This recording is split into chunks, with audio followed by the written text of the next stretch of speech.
wrote in the captions that apparently moving is in the top 5 and then on number 5 of most stressful things you do in life. And I wouldn't have guessed that that is on there, or I don't know why. I have moved quite a few times already. I put you a little bit forward, you can see better the mic. But yeah, it is definitely stressful, to say at least. I think this time was a bit more stressful than the other times. So I am from the Netherlands and I'm currently 27 years old, and kind of from the age of 18 I have been living in different places, traveling around as well. And I already lived once in Denmark when I was 19, and then I moved back to Holland a year after to be able to study at university. So then 4 years I lived in Rotterdam, which is not the city where I come from.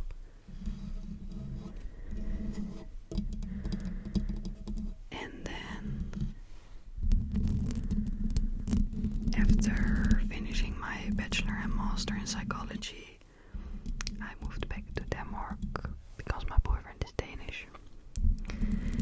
And then we moved to Copenhagen.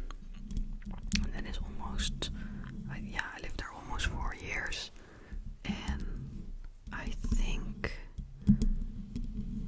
you do, of course, 4 years, actually quite long. I don't know why, but I felt like it was not that long. But 4 years is pretty long. Like, it's the same amount that I studied at university. Oh, it was stuck.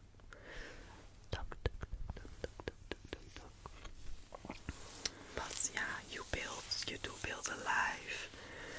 You have a lot of stuff. So yeah, moving is not that easy anymore as when I was a 19-year-old and I actually just had clothes.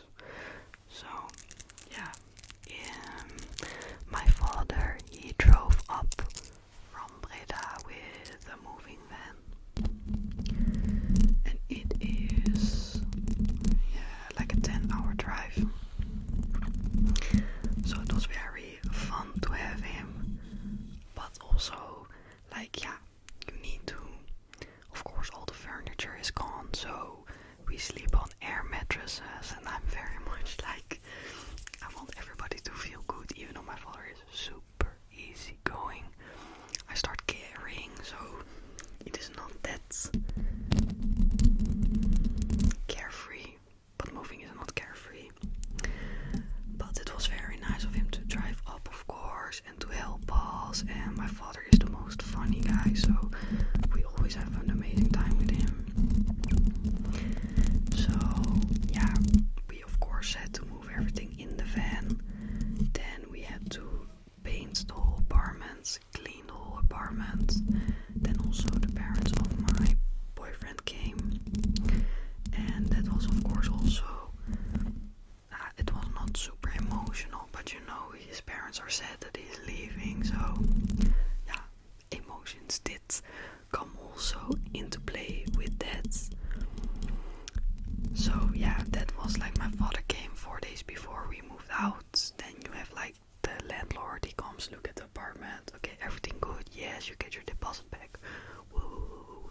My boyfriend always told me that in Denmark, and especially also Copenhagen, they will, for the smallest reason, take all of your deposit, which is a lot of money, like 6,000 euro or something. So he got me scared a little bit, but we actually got everything back. That is also definitely due to my boyfriend, because I'm a clumsy girl. I always break everything. But I must say, I'm still clumsy, that doesn't go away, but because of him I become a little bit more, take better care of stuff. We took the drive to Breda, and I think I should be honest and say that I didn't drive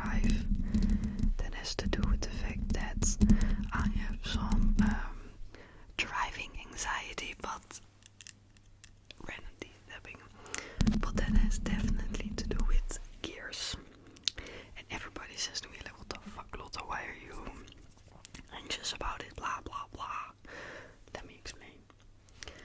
I got my driver's license very quick, in like 3 months or 2 months, 2 months I think. So I did a lot of lessons, got my theory also very quickly, my theory certificate. And then I was like in the vibe, you know, driving, skirt, all good. But then I did it also quickly because I was gonna move to Denmark. This is back when I was 19. Then I was not scared of gears and nothing. Then I'm tapping on the table. Then I came to Denmark. Yeah, they do have a little bit different system with driving. Very small difference, like, oh my god, am I gonna explain that? Maybe not.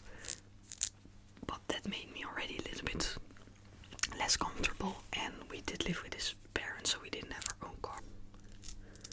So sometimes I drove in his parents' car with gears, but Holland is super flat, so we almost don't have any hills or, you know, up down. So I was used to that. But then in Aarhus definitely is way more hilly and stuff like that. And then I got a bit anxious because of that, with the gears going back, it's another car, blah blah blah. And then I started having fear for the first gear, and that your car turns off. And then I get helemaal like,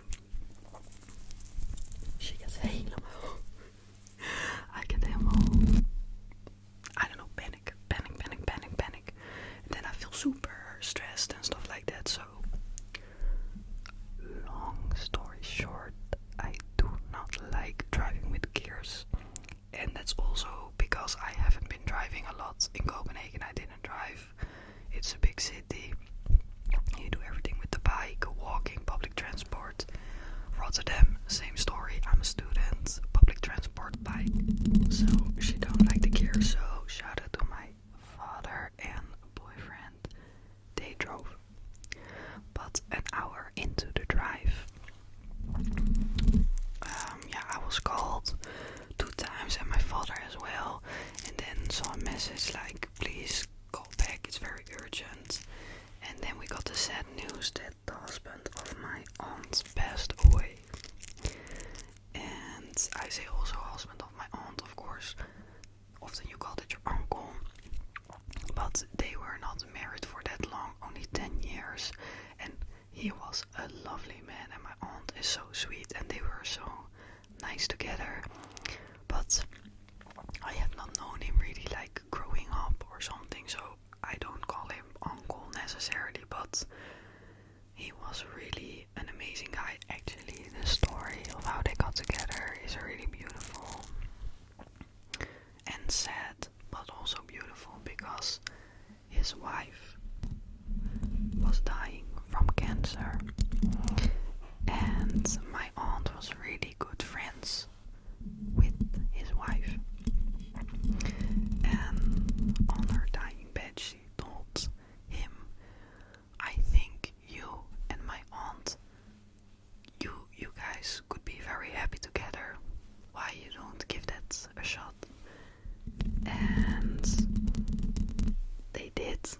And then my aunt and him, they got together and have lived super happy for the past 10 years. So that's really special and beautiful. And as I said, everybody in my family, so my father, my mom, and we're just happy for her that she found somebody. So it was really sad that he suddenly passed away from a heart attack. So while you're driving, of course, it's very upsetting for my father.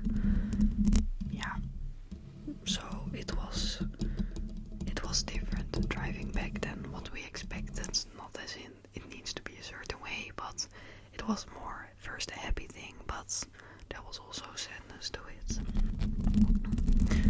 So already the first week that we were there, we already had a cremation. Not the ideal time to see my family again,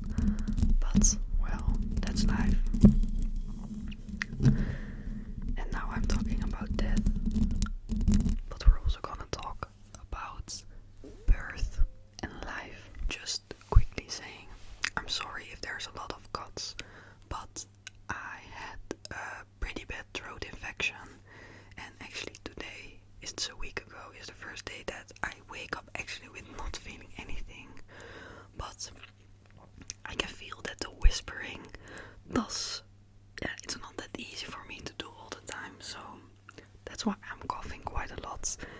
I also didn't plan on rambling like this, but it just happened, so I hope it's okay. I just took this scented candle to have a new trigger to use, to scratch on, to tap on. Textured glass, underrated in my opinion. But okay, I was talking about life. If you have seen my video where I am doing ASMR around my best friend's house, you heard a little bit about the story. Actually, so on the third day that we were back, we were going to the mayor's house office, to write that we now live in Breda. And on the same day, at around 12 in the afternoon, we had an appointment with my best friend and her husband, aka our best friends. We are a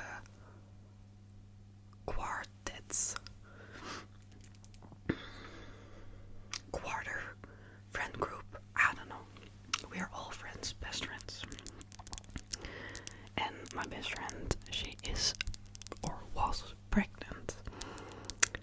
Then in the morning around 8, her husband sends in our group app like, she had a little bit of a bleeding, so I called 911.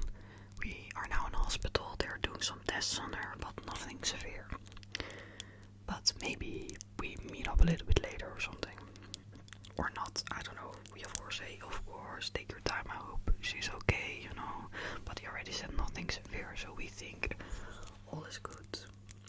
Then maybe, actually when we were on our way out from the mayor's office, so I think maybe like an hour and a half later, no, it was not that long, maybe half an hour later, we get a message that a baby boy is born, 31 weeks.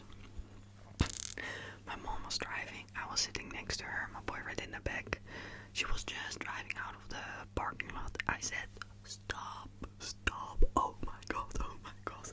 My mom thinks like, what the fuck? Benjamin was like, whoa. I said, oh my god, Faye is her name. Faye has given birth. We were shocked, but also very happy. My mom has always been best friends with her mom, so we all know each other since we were born.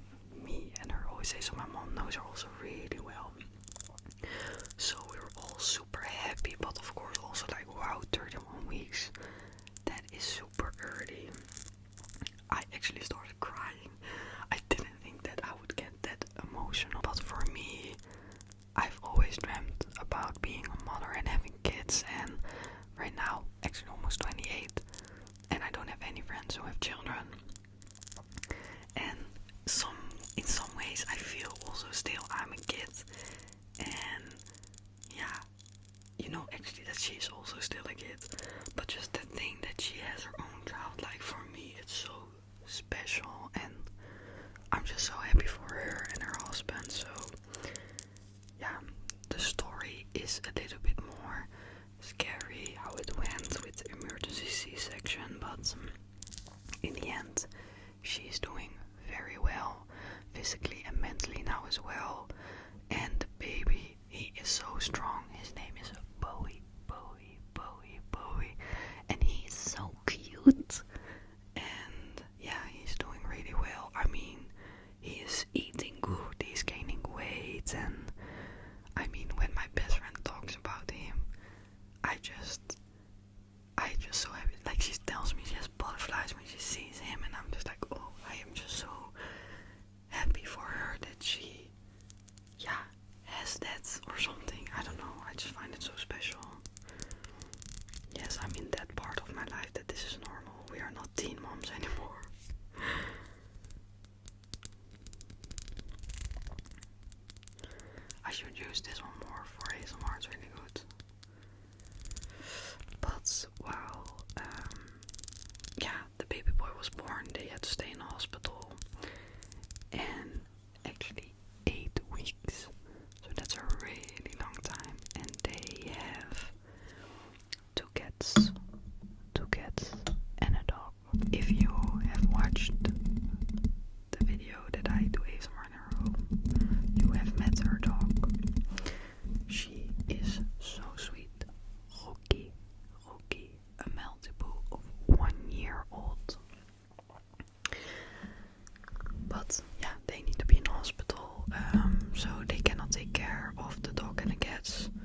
I went into a pitfall of mine, which is being the ultimate pleaser. Yeah, which ties together with fear of rejection, all that type of stuff. So I really want to help her and be with the dog and stuff like that, but there is also a reason why me and Benjamin, for example, don't have a dog, because I think that responsibility is a lot, especially when you just have moved to a different country. Even though it's my home country, it was just a lot. So after we sleep there for 1 week and a half, I just have a crazy mental breakdown. Like, I cannot anymore. We actually slept one time at home when my best friend and her husband slept at their home, so we could be at our own home. And I slept in my own bed, and I was just like, this is exactly what I need in this moment. But I just found it so hard to, say my own boundary and tell them that I couldn't help anymore. But, also us, communication is really important with friends, with relationships. So we talked about it really good, and we all have our things, so I think we all can relate to each other very well. And we are just, I wish for everybody to have friends like we are to each other. Like, we don't judge, they just made me feel also very good about it. So I think then actually that was last week on Tuesday or Wednesday, no, Tuesday evening was the last evening we slept there. Then Wednesday morning we did the dog, and then not anymore. But on Wednesday my boyfriend already went back to Denmark because his brother and his cousin had their birthday. And on Wednesday I got super sick with the throat infection. So that was a super bummer. I already had a mental breakdown, so mentally was not super. Then I was like, okay, when Benjamin leaves, then I have hopefully some time to do ASMR, to do a little bit what I want. I don't have to take care of the dog, can sleep in my own bed. Then I get super sick, which was super frustrating in the beginning. I was just fighting it, and that you shouldn't do. You should just accept that you're sick. And after the first day I couldn't accept, I couldn't do anything else than accept, because I was super sick. I never had such pain in my throat, wow. So then for a week I was just laying in bed, not talking much because that hurt too much, eating some ice cream, some tea with honey, just getting through the days. And today is the first day that I feel like I have some energy again. So what is you doing? Making a video. And I also really wanted to put up my subs to ASMR video. I felt a little bit, also a bit pleaser vibes I get from it, bad, because people have put the effort into sending it to me, and then I don't upload it, or at least not yet. But I just couldn't with my voice. So so that's actually now I feel better. Benjamin comes back Sunday. Friday I'm gonna see a friend of mine that I haven't seen in a long time. Hopefully I can go and see the baby boy, because of course when I was sick I cannot go to an early born child. If he gets sick, that's very serious. So